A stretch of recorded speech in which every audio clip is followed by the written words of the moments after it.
Here's a quick concealer hack that's gonna change your life. So on this side, I'm gonna do what a lot of people do, and it's pack it on.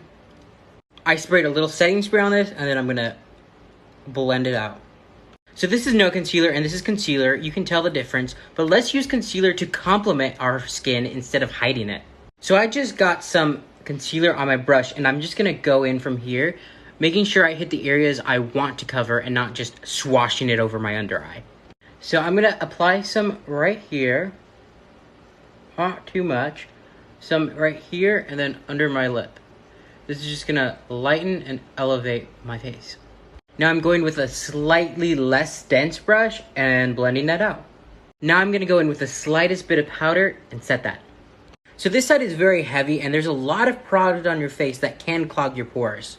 Whereas this side, very small amounts in the corners. We're only hiding what we don't wanna show, and once our base makeup or BB cream goes on, it's gonna be that much more natural and that much more fresh. So I finished the rest of my base makeup, and this is the little concealer, and this is more concealer. Which one do you prefer? Let me know down in the comments.